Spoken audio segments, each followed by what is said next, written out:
That's by registering to vote. That's by being engaged, and that's by actually voting. And if we're going to stop this dictatorship style of governing in the state of Florida, it's up to the people. So there's only so much that we can do in the minority, but we're committed to do everything that we can.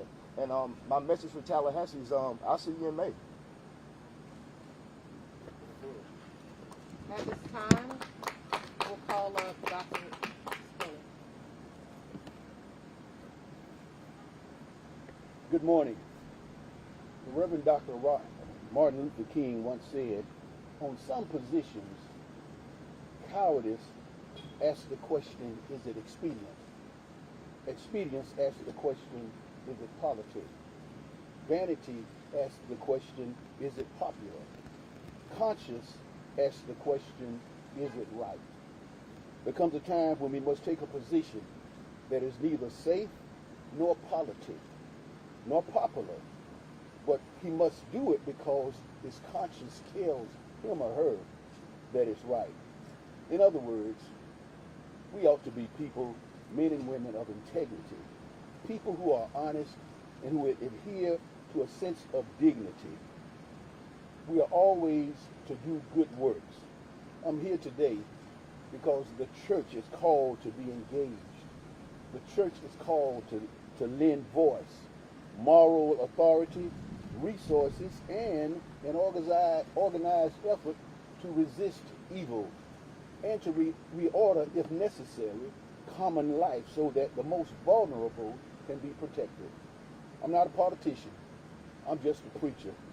I'm a man of faith. And as a man of faith, I am adamantly opposed to the government's overreach and the map that Governor DeSantis has forced down the throat of the state of Florida, the Florida legislature, and consequently down the throat of the people of Florida.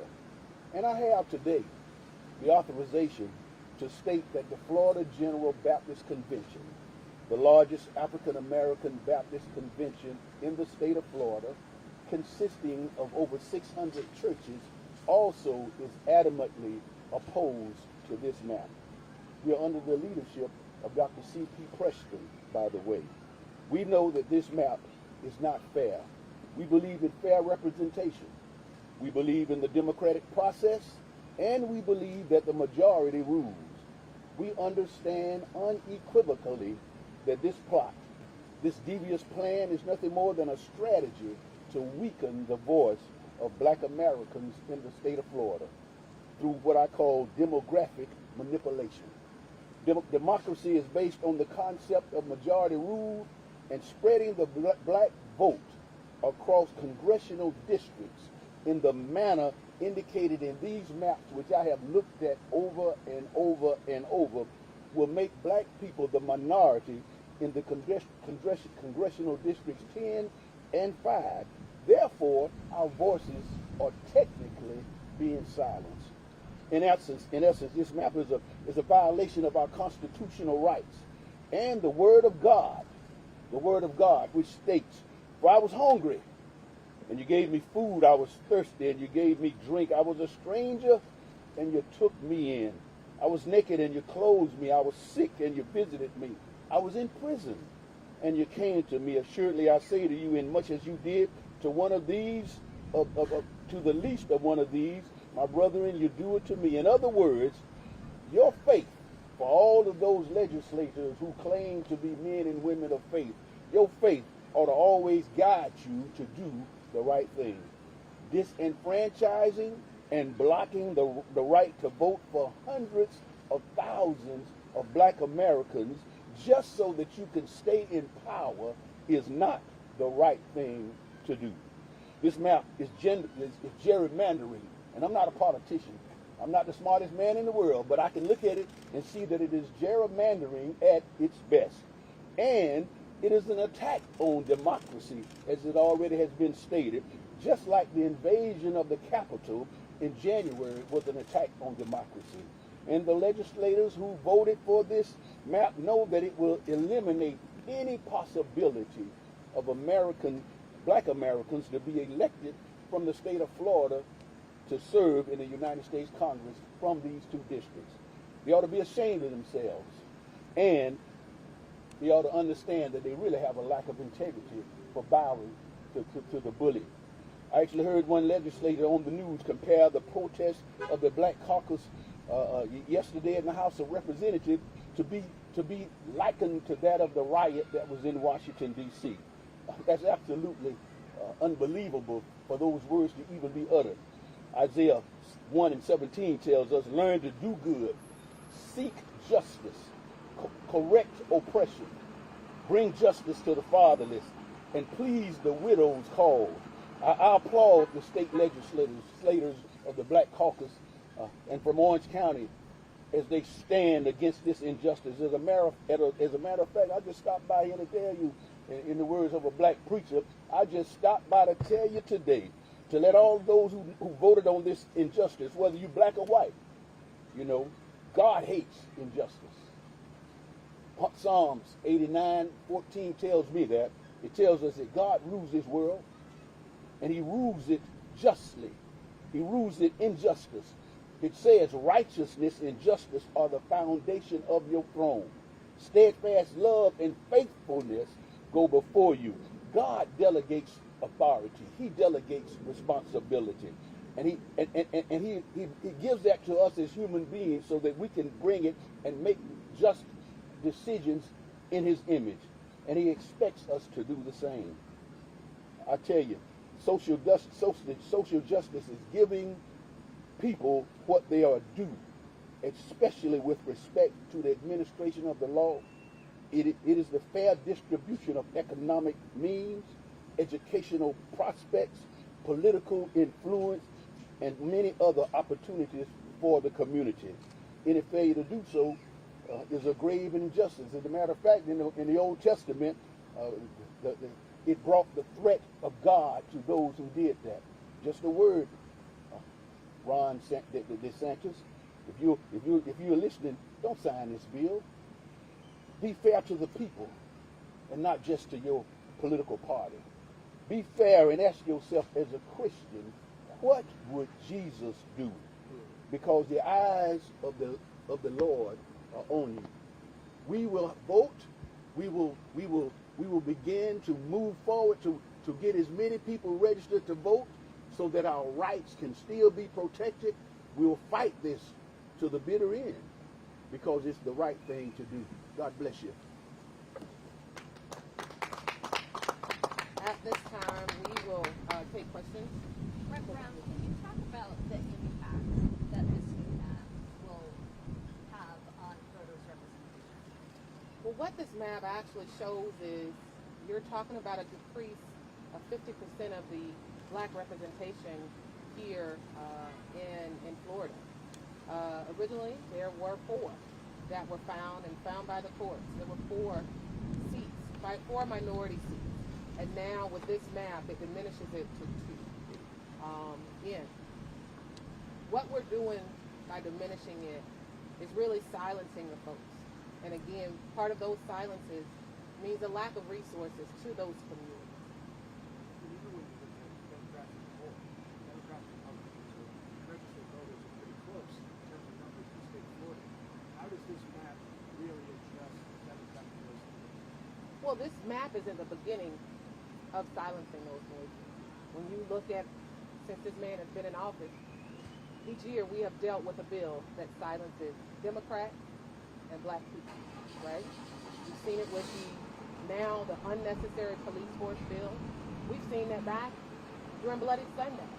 And so many of our uncles, our parents, our family members have seen where those leaders choose to use police as threats and to guard voting boxes.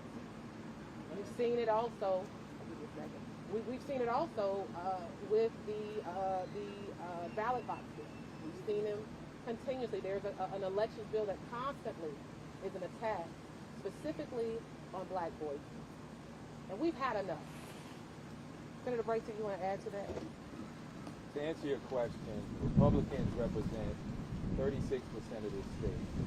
But under these maps, they will represent 70% of the state. It's clearly gerrymandered, and it's clearly unconstitutional. Do you feel like the governor and the Republican legislators are underestimating your resolve? Absolutely. I think you're looking at, because, and we've heard about it, you know, Republicans are continuously registering people to vote. But again, you have folks that are already on the rolls, and it is important for us to make sure those folks get out to the polls. It would not, if our vote was not power, and if it wasn't worth anything, you wouldn't continue to vote. So you mentioned that you will continue fighting. Obviously, this still needs to go to the governor's desk for the signature, but what is the next step in the fight? Well, that next step is litigation. You have fair districts, you have quite a few folks that are preparing again to litigate this unconstitutional matter. In the meantime, you have various groups and organizations that do this great work, groups on the ground that are looking to mobilize and make sure we have a great time. Can I add to that? Yeah, obviously we're not the only ones that know that the next step is litigation, because the governor put $1 million appropriation in this bill in anticipation of litigation. So that tells you right there it was a terrible bill to begin with, and it should not have been something that we debated or worked on in this special session, where we have individuals whose rent is increasing. We have property insurance that we delayed to May, hopefully. But these are issues that we could have addressed right now, that we actually sent letters to the Secretary of State asking for an expansion of the call. But actually, while we were commuting to Tallahassee, he expanded the call not for those issues, but to fight Mickey Mouse. I know that all of that, before this district opens in just a matter of months, will we have kind of resolution litigating in time for that? That will be up to the courts. Right now, that's in limbo as to what really, if we do have time for it. But what we are looking forward to is the litigation that will come along with these maps, and for them to overturn them and in hopes draw some maps. Is that something you're worried about, that litigation, that this won't go through in time to make that? Definitely, we are concerned. You know, everyone has prepared for this moment, prepared to make sure we get folks to turn out during these midterm elections, and to have to come and redo this thing. It causes problematic, it causes problems, but also it costs taxpayers for us to not do our job. I know other states, Democrat majorities in New York, Illinois, that have redrawn their maps that arguably the Republican party. Is that wrong too, or why is this a great too? Drawing unconstitutional maps are wrong. Period. Point blank. I had a question about the sit-in protest. Was that spontaneous, and do you feel like all of your Democratic colleagues support you in the decision to make that step, to take that step? Myself and Representative Nixon, we spoke about it. Obviously, you had shirts on, so it couldn't have been that spontaneous, right? For others, yeah, and we talked about it, just the two of us. So we did not alarm other members.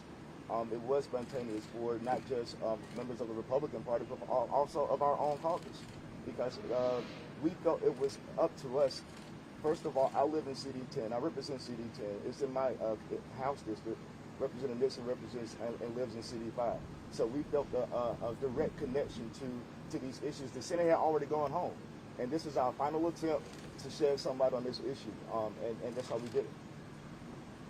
And also, just, you know, from a leadership and Democratic perspective, you know, our members have been frustrated throughout this entire process. It has not been, not only are these maps unconstitutional, and not only did you bring us back up here to redo maps, and then now say that we're using someone else's maps, the process was fast, you know. There were time limits. Here it is, you're talking about affecting people's lives, right? And you're talking about only providing 2 hours after you notice the bill, a couple hours before, or an hour, and then you give someone 2 hours, so questions were never. Let's talk about this whole process. Members, I'm on that committee, and members were not able to ask all the questions they need to fully vet someone else's map that shouldn't even be at my desk to vote on in the first place, okay? There were folks that have come up from Orlando, from our districts, Jacksonville, those districts that were affected by these maps. And not only were they unable to speak, they were able to speak, let me be clear. They were able to speak, but they were placed on a time of 1 minute to speak and to get out whatever they needed to get out to the members that they put in office. That is a serious problem to me. And then we have to get on the floor, and you have 60 minutes, you have an hour for 40 members, 40 plus members, to sit and debate about this bill. That's not fair. And so with that comes frustration. And again, this is something that has continuously happened when it has come to huge issues like this, right, that affect African Americans tremendously. Quit silencing us. And it probably broke the rules, but for many of our members, they felt that it was necessary.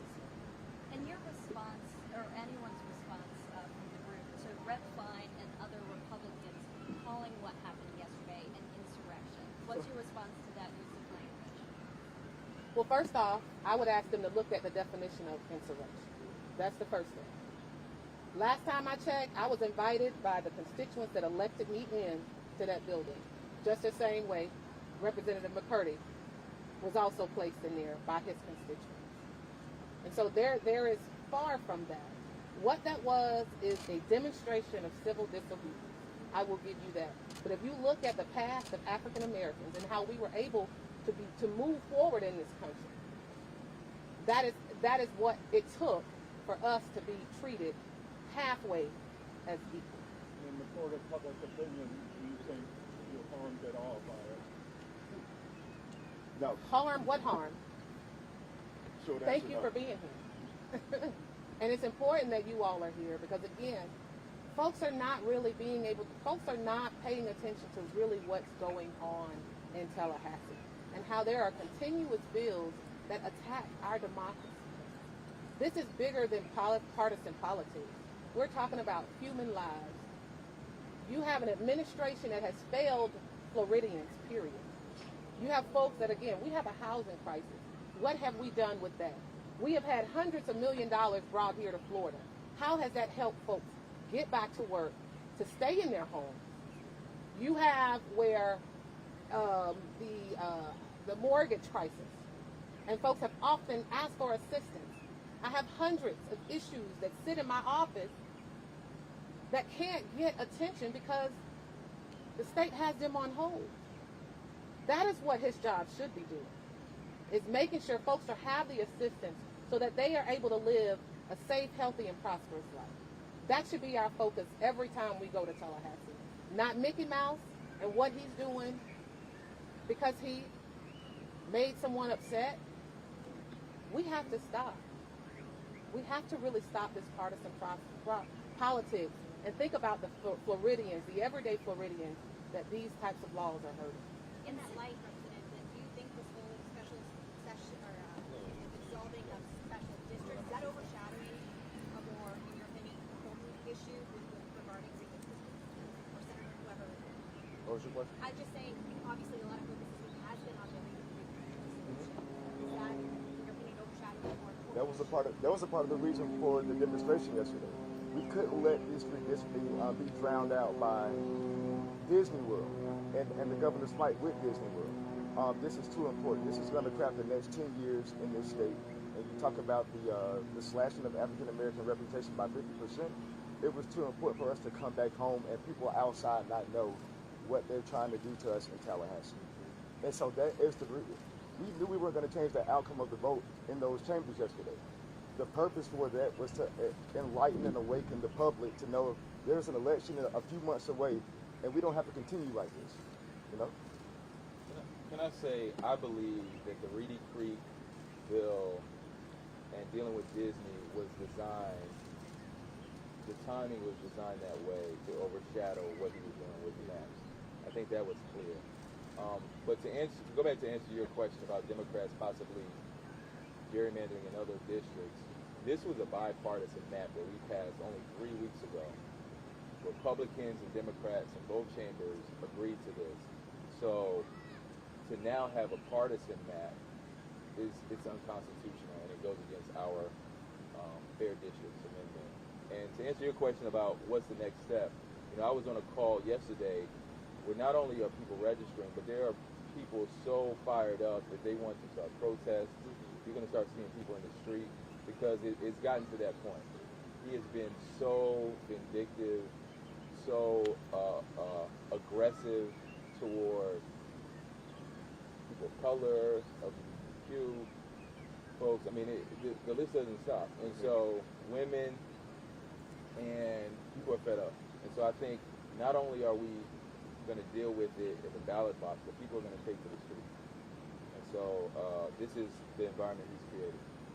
And since we're touching on Reedy Creek, if I can just ask one question on that to whoever would like to address it, of just why you think the legislation was drafted in a way so that special districts wouldn't be able to vote on it in referendum. So, on the Reedy Creek bill, look, the reality is that they passed a law that is in conflict with existing law that says that a majority of the landowners at Reedy Creek have to approve the dissolution of their district. The legislature doesn't have the authority to do it.